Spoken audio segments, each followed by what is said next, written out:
uma família que morava no sertão do Brasil, no meio do mato, e resolveram passear em São Paulo. Nunca tinham saído da sua cidade, caíram aqui em São Paulo e foram a um shopping center.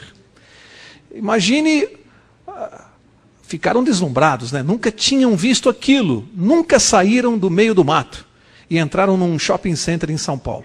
Enquanto a mãe ficava olhando as vitrines, sem saber para onde olhar, admirando, e o pai também, a menina mais nova começou a caminhar pelo shopping. Daqui a pouco ela veio chamando o pai em voz alta: pai, pai, vem aqui, vem ver a caixa mágica. E o pai disse: que caixa mágica? Pai, vem ver, a caixa mágica faz transformação. E puxou o pai pelo braço e parou, falou: olha, pai, aqui essa caixa, a pessoa entra de um jeito e sai de outro, fica olhando o pai. Aí ficaram parados assim, aí abriu a porta, entrou uma senhora idosa, fechou a porta, falou: olha, pai. Aí ficaram olhando em cima assim, tinha os números, né? 0, 1, 2, 3. Aí ela falou: o que será esse número, pai? Ele falou assim: não sei, deve ser os segundos, né? Aí depois 4, 3, 2, 1. Abriu a porta, saiu uma moça loira, bonita, de olhos azuis. Tá vendo, pai? Essa caixa faz transformação. E ele ficou olhando e falou assim: filha, vai lá chamar sua mãe para entrar na caixa.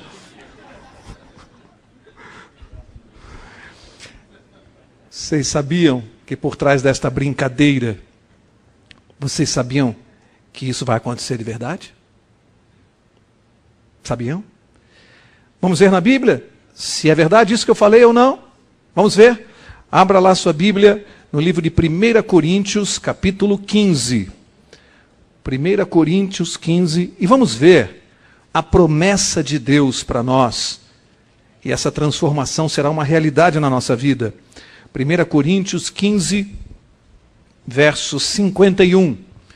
E diz assim: eis que vos digo um mistério. Na verdade, nem todos dormiremos, mas todos seremos, o que diz aí? Transformados. No momento, num abrir e fechar de olhos, ao soar a última trombeta. Pois a trombeta soará, e os mortos ressurgirão incorruptíveis, e nós seremos transformados. Esta é uma promessa que está na Bíblia. E é o que nós vamos estudar essa noite. Quando isso acontecerá? A Bíblia está dizendo que num abrir e fechar de olhos, num piscar de olhos, nós seremos transformados e seremos levados para viver a eternidade ao lado de Deus. Sabe o que significa isso, gente? Significa que os salvos, os justos, passarão por esse processo de transformação. Se alguém, por acaso, tem uma deformidade física, se alguém ficou paraplégico por um acidente, se alguém perdeu a visão, se alguém tem uma doença grave, se alguém foi mutilado, a Bíblia está prometendo que nós seremos transformados e subiremos ao céu perfeitos. Que graça teria vivermos a eternidade ao lado de Deus com as mesmas doenças, os mesmos problemas? Que graça teria? Imaginem essa mensagem para alguém que não tem uma saúde boa, que não tem uma boa visão, que não ouve, não fala, que é paraplégico. Imagine descobrir na palavra de Deus que isso aqui é uma promessa de Deus. Nós seremos transformados no milagre, como aquela caixa. É num abrir e fechar de olhos. Jesus prometeu isso. E Jesus nunca deixou de cumprir as promessas que ele faz. E vamos ver o que ele prometeu, que está diretamente ligado com isso. Vamos ver? Abra sua Bíblia no Evangelho de João, João capítulo 14, e vamos ver a promessa mais importante que Jesus nos fez antes de ser crucificado. Vejam a promessa que ele fez. Ele diz assim, João 14, Evangelho de João 14, verso 1, e diz assim: não se turbe o vosso coração. Credes em Deus, crede também em mim. Na casa de meu pai há muitas moradas. Se não fosse assim, eu vou-lo teria dito. Vou preparar-vos lugar. E se eu for e vos preparar lugar, o que diz a sua Bíblia? Virei outra vez e vos levarei para mim mesmo, para que onde eu estou, estejais vós também. Vocês sabem quantas vezes na palavra de Deus existe a promessa de que Jesus vai voltar a este mundo? Quantas vezes isso está prometido? 2.500 vezes. Ele disse: virei outra vez. Voltarei a este mundo. E ele disse para fazer o quê? Ele disse que ele foi crucificado, ressuscitou, foi ao céu, e ele disse para fazer o quê aqui? Vou preparar-vos lugar. E eu vou voltar, e eu virei buscar você, para que onde eu moro, você more também comigo. Isso é uma promessa de Deus. E nós estamos aqui aguardando o cumprimento desta promessa, que, segundo as profecias, isso está próximo a acontecer. Jesus vai voltar e vem nos buscar. E vai nos tirar daqui. E nós vamos morar com Ele perfeitos, sãos, completamente perfeitos, como éramos no plano de Deus, na mente de Deus, antes do pecado. Pelo plano de Deus, ninguém viria ao mundo deformado, cego, paralítico. Isso é consequência do pecado, isso não tem nada a ver com Deus. Isso não é plano de Deus. Mas Deus promete dar àqueles que crerem nele um corpo perfeito, uma mente perfeita para viver a eternidade. Jesus prometeu isso. E nós vivemos aqui em função dessa promessa, porque ele vai cumprir, está próximo a cumprir. Existem dois eventos fundamentais na vida de Jesus que eu e você precisamos compreender pelo significado deles. Primeiro, a morte de Jesus na cruz. Um dos fatos mais importantes da história da humanidade, a morte de Jesus no Calvário. E o segundo fato mais importante da humanidade ainda não aconteceu: a volta de Jesus. Os dois fatos mais importantes da história do ser humano. O segundo ainda não se cumpriu. Vai lá no fim da Bíblia, antes de Apocalipse, livro de Judas. Antes de Apocalipse. Vou mostrar uma razão importantíssima, um fato que vai acontecer na volta de Jesus. Livro de Judas, verso 14. Judas 14, diz assim: concernente a estes, profetizou Enoque, o sétimo depois de Adão. Vede, o Senhor vem com milhares de seus santos. Para que Jesus vem? Para fazer, o que diz aí? Juízo contra todos. E para fazer, preste atenção, convictos todos os ímpios, acerca de todas as obras ímpias que impiamente praticaram e de todas as duras palavras que ímpios pecadores contra ele proferiram. Além de vir fazer justiça, o que mais Jesus vai fazer na sua segunda vinda neste mundo? Uma coisa fundamental: convencer os ímpios, aqueles que não vão se salvar, convencê-los de que eles estavam errados. Vocês conseguem imaginar o que é isso? Porque hoje, enquanto nós pregamos o Evangelho aqui, tem gente que não aceita, discorda e não vai aceitar.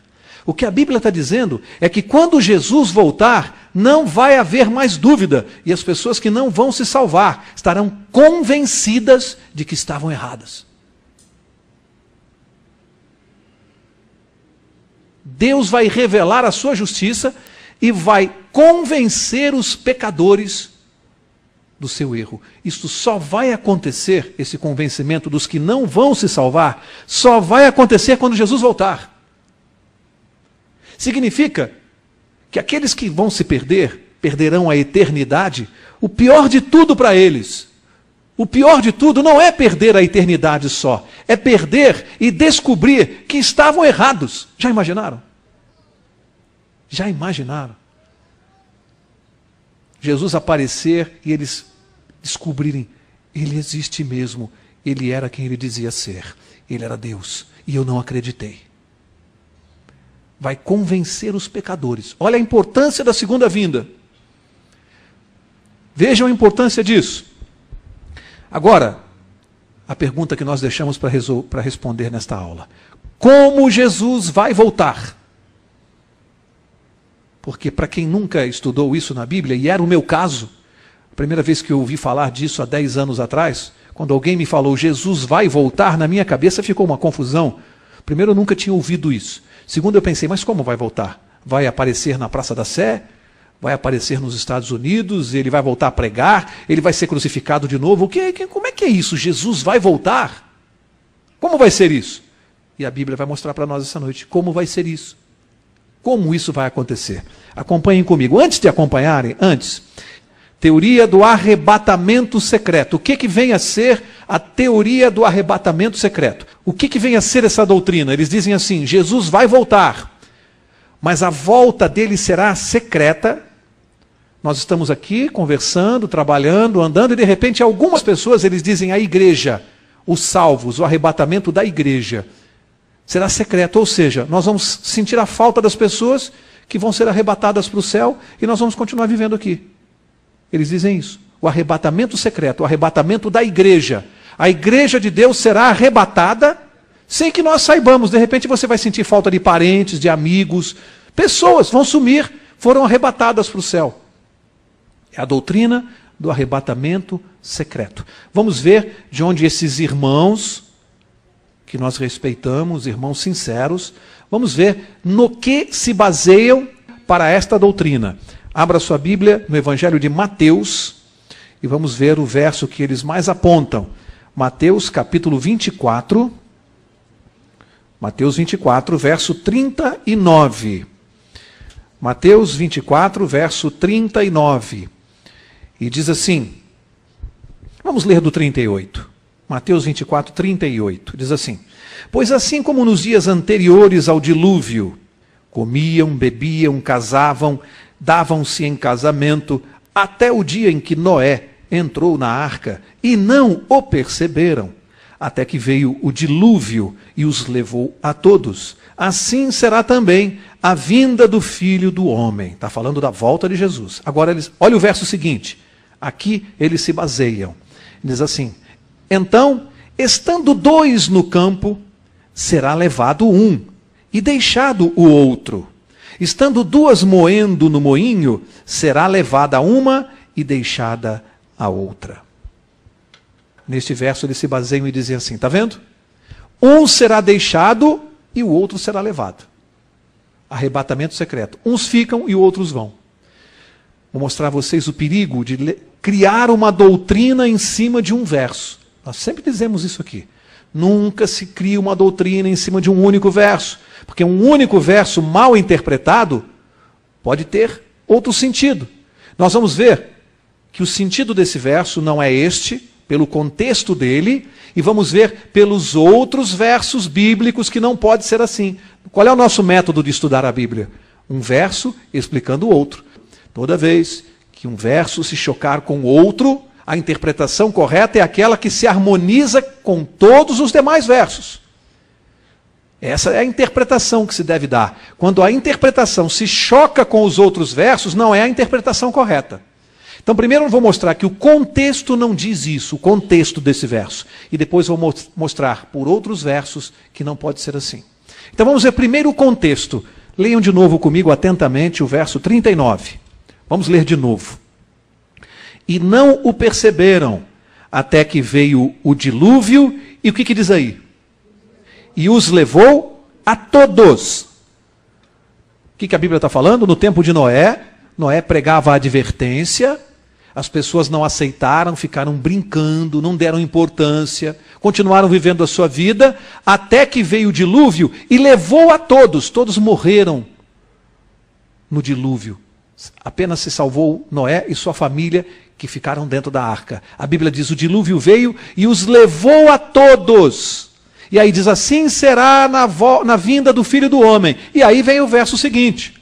E diz assim, então, estando 2 no campo, será levado um e deixado o outro.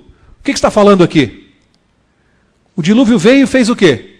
Levou a todos os que não creram na mensagem. Está dizendo, assim será no tempo da volta de Jesus, no tempo da vinda de Jesus. Uns serão levados, destruídos, como foi pelo dilúvio. Veio o dilúvio e levou a todos pela destruição. Quando Jesus voltar, uns serão levados. Os outros ficarão salvos. Os que são levados serão destruídos. Esse é o contexto aqui. O contexto. Agora vamos pegar outros versos para explicar melhor esse. Eu só estou mostrando que o contexto era do dilúvio, que levou a todos. E aqui está dizendo, um será levado, o outro não, quando Jesus voltar. Será levado pela destruição. Agora vamos ver outros versos para ver se o que eu estou ensinando aqui tem sentido ou não. Você está em Mateus 24? Então vamos ficar em Mateus 24, verso 30. Olha só. Então aparecerá no céu o sinal do Filho do Homem, e todos os povos da terra se lamentarão e verão o Filho do Homem, vindo sobre as nuvens do céu com poder e grande glória. E ele enviará os seus anjos, com grande clangor de trombeta, os quais ajuntarão os seus escolhidos desde os quatro ventos, de uma a outra extremidade dos céus. Gente, a Bíblia no mesmo capítulo está dizendo, então verão o Filho do Homem descendo do céu, prestem atenção nessa descrição, junto com os seus anjos, e eles vão recolher todos os salvos de uma a outra extremidade da terra. Veja, é secreto isso aqui? Jesus com todos os seus anjos descendo do céu. Isso aqui é uma coisa secreta? Vamos ver se é secreta? Olha o verso 27, do mesmo capítulo 24. Pois, assim como o relâmpago sai do oriente e se mostra até o ocidente, assim será também a vinda do Filho do Homem. Gente, diz assim, como um relâmpago que sai do oriente e vai até o ocidente, rasgando o céu, um relâmpago que chama a atenção de todo mundo. Assim será a vinda do Filho do Homem. Isso é secreto? Isso é uma coisa secreta? Que é alguma coisa para chamar mais atenção das pessoas do que um relâmpago que risca o céu de uma extremidade à outra? Isto é algo secreto? A Bíblia diz, assim será a vinda de Jesus. O que há de secreto nisto? Nada de secreto. Mas eu quero mostrar mais para vocês. Avança um capítulo, Mateus 25 agora. Mateus 25, eu vou mostrar o verso 31. Diz assim, quando o Filho do Homem vier, olha aí, falando da volta de Jesus, em sua glória, e todos os santos anjos com ele, então se assentará no trono da sua glória. Olha só, todas as nações se reunirão diante dele, e ele apartará uns dos outros, como o pastor aparta dos bodes as ovelhas. Ele porá as ovelhas à sua direita e os bodes à sua esquerda. Isso aqui é uma coisa secreta? Todas as nações diante dele. Todos vão ver? Todos vão ver? Todas as nações, diz a Bíblia. Como é que alguém pode dizer que isso aqui é uma coisa secreta? Jesus descendo do céu com trilhões de anjos, vai separar bodes das ovelhas. Leia-se, justos dos ímpios. Todas as nações da terra o verão. E alguém diz que isso é uma coisa secreta. Não pode ser. Percebem que esta interpretação se encaixa com aquela que eu dei? Um será levado e o outro ficará. Lógico, ele vai separar os bodes das ovelhas. O dilúvio não levou, não destruiu. Aqui vai haver separação. Vamos ver se vai haver a destruição que eu me referi? Vai lá. 1 Tessalonicenses, ou 2 melhor. 2 Tessalonicenses, capítulo 2. Vamos ver se vai haver destruição na volta de Jesus, como o dilúvio destruiu e levou a todos. Vamos ver se na volta de Jesus vai acontecer a mesma coisa. 2 Tessalonicenses 2, verso 8. E diz aí, e então será revelado o iníquo, a quem o Senhor desfará pelo sopro da sua boca, e aniquilará pelo quê? Pelo esplendor da sua vinda. Entenderam? Entenderam? Na vinda de Jesus a este mundo, vai acontecer uma coisa muito séria. O que aconteceu com o dilúvio. A simples aparição de Jesus no céu com a sua glória vai fazer com que o esplendor da sua glória destrua os ímpios. Serão fulminados e mortos pela simples aparição de Jesus. Por que razão? Por que razão? Porque ninguém na situação de pecador, sem estar coberto pelo sangue de Jesus, aquele que não aceitou Jesus e não está coberto pelo seu sangue na cruz, nenhum pecador pode ver a Deus. Deus não convive com o pecado. Por isso que nós não podemos ver a Deus hoje. Porque o pecado faz separação, diz a Bíblia. Portanto, quando Jesus aparecer em glória no céu, todos aqueles pecadores que não aceitaram Jesus como Salvador, eles mesmos assumirão a culpa pelos seus atos. Serão fulminados pela simples aparição de Jesus. Por isso, um ficará e o outro será levado. O dilúvio levou a todos. A aparição de Jesus levará a todos aqueles que são ímpios. Percebem como essa interpretação é que explica aquela? Não tem nada de secreto aqui. É essa a explicação. A Bíblia está dizendo, quando Jesus chegar, aparecer, a sua glória destruirá os ímpios. Por isso o outro verso disse, será levado. Agora, vou mostrar mais um verso, eu deixei esse por último, porque esse encerra o assunto. Apocalipse capítulo 1. E aqui então, se alguém poderia ainda ter algum tipo de dúvida, agora não terá mais. Apocalipse capítulo 1. Por isso que eu sempre digo que um verso tem que explicar o outro. Apocalipse 1, verso 7. Olha o que está escrito aqui. Vede, ele vem com as nuvens, e todo olho o verá, até mesmo os que o trespassaram. E todas as tribos da terra se lamentarão sobre ele. Todo olho o verá. É secreto isso aqui? Todo olho o verá. Para vocês terem uma ideia do que esse verso está dizendo, pensem um pouquinho comigo. Todo olho o verá. Nós estamos aqui agora em São Paulo e aqui é noite. Nós estamos vendo a lua. Agora em São Paulo eu não posso ver o sol. Lá no Japão, quem está no Japão agora está vendo o sol e não vê a lua. Portanto, há coisas no universo que eu hoje aqui não posso ver. Eu não vejo o sol nesse momento. Quando a Bíblia diz que na volta de Jesus, todo olho o verá, todo significa que quem está em São Paulo, quem está no Japão, quem está nos Estados Unidos, quem está na Austrália, todo olho o verá. A Bíblia está falando de um milagre. Se hoje eu não posso ver o que está no céu do Japão, e quando Jesus aparecer no céu, todo olho vai vê-lo, a Bíblia está falando de um milagre. Em qualquer ponto do universo, todo olho o verá. E, gente, tem pessoas que conseguem dizer que isso vai ser secreto. O que faz com esses versos aqui? Joga fora? Viram o perigo de criar doutrina num verso isolado? Primeiro que aquele verso não diz que é secreto. Aquilo é uma interpretação deles. Eles estão presumindo que seja. Mas quando você cruza com outros versos, quando diz que todo olho verá, não pode ser secreto. Vejam o perigo de criar doutrina num único verso. A Bíblia não pode ser estudada por um verso isolado. A Bíblia diz todo olho verá.